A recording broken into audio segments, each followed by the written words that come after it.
Well, hey YouTube, how you doing?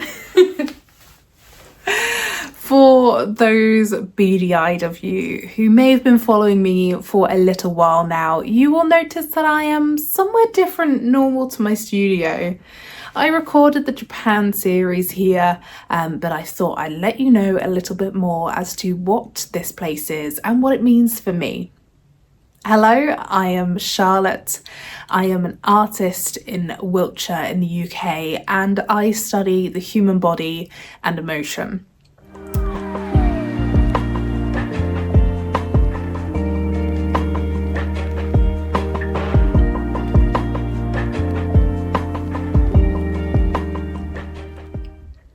So back in October 2024, I decided to take the leap as a full-time artist.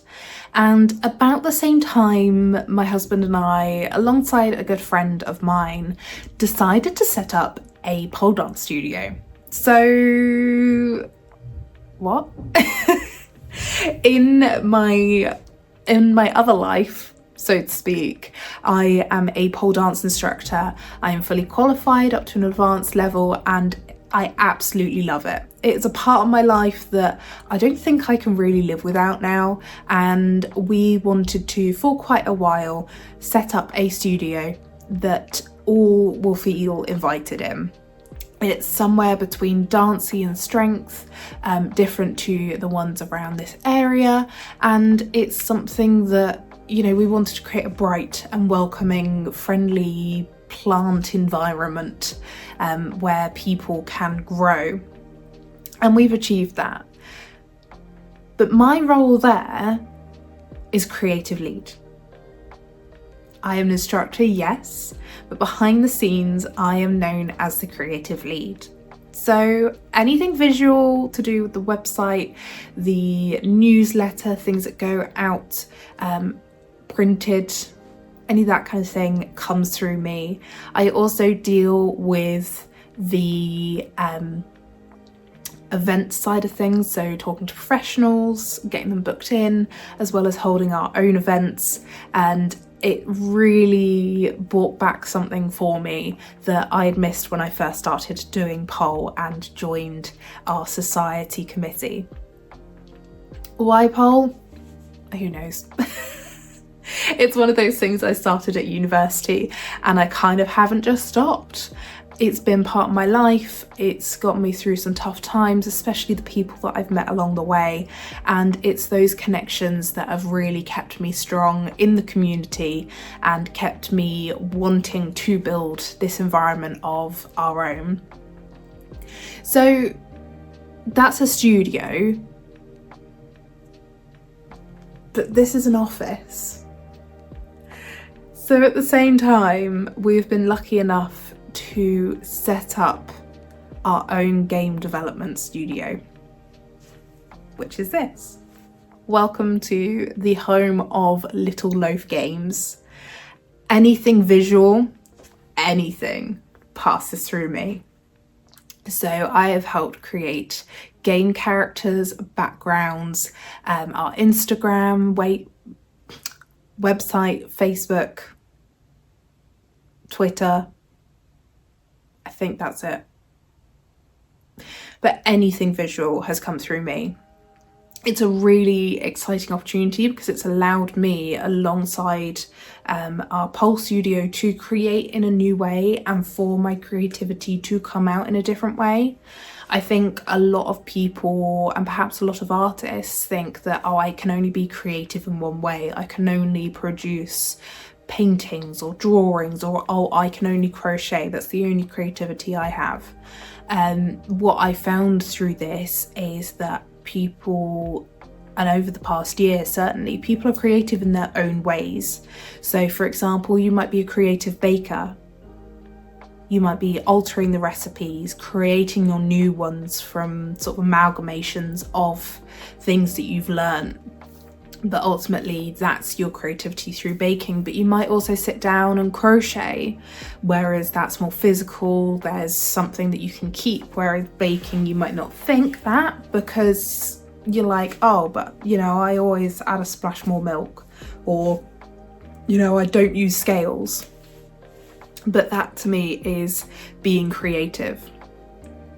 So for myself, I am able to be publicly creative in terms of events and getting information out there through channels in a visual manner for the studio.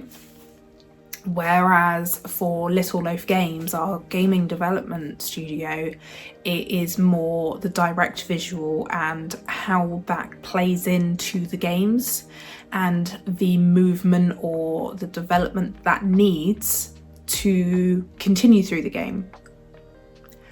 On top of all of that, I'm still a visual artist. So you might be thinking, you're a bit crazy, why are you doing this? The answer is yes.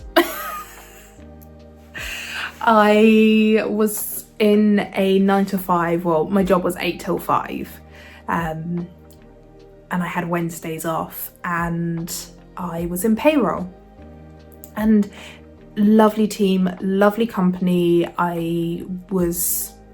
I'd like to say fairly good at my job. Scratch that, pretty good at my job.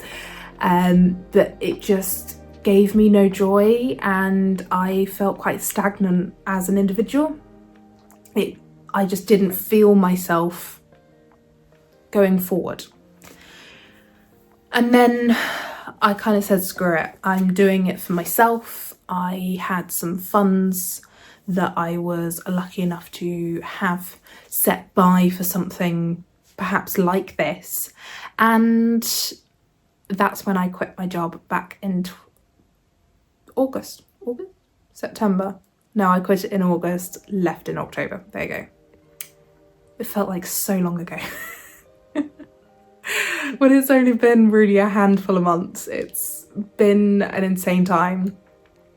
And the reason why I hold all three still, I've gained them over the few months, is because I've been allowed to let my artistic outlet go in 3 different directions. I talked about earlier the sort of public, the visual, and sort of the gaming side, and they all play in.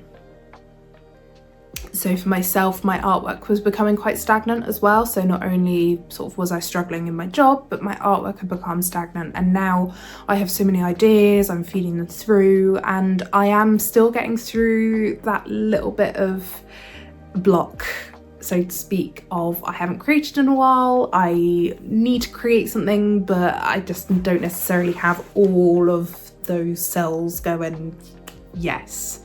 There's still something in me that's like, not quite sure. So I am still fighting that, but the other roles have allowed me to be creative in those other ways. And it's been a lifesaver, an absolute lifesaver. The reason why I've continued being a visual artist as a portrait artist and an artist that you might have heard changed, looks into emotion in the human body, is because that's where my heart lies, and I can't ignore that calling. I have studied psychology at university, and it was through a conversation with my husband about what is my art really doing? What do I want it to be about? What am I really studying? And every single thing that I wanted to draw, that I wanted to capture, was to do with emotion in the human body. Whether that be the physical sort of facial features, facial expressions of different emotions, how someone might portray that, or the way in which we relax as humans or express these emotions in art. Even alongside the psychology and the physical aspect, so what happens in the brain, what happens inside the body when these emotions are playing around. And it's all of that, and my history with psychology, studying it and kind of being a part of it in some ways, really ignited that spark for my visual art. In turn, it re-sparked my love for the studio, the pole studio, and getting ourselves out there basically, and allowing our students to showcase themselves in a safe and wonderful way, as well as the beginning of the production of a new game as part of Little Loaf.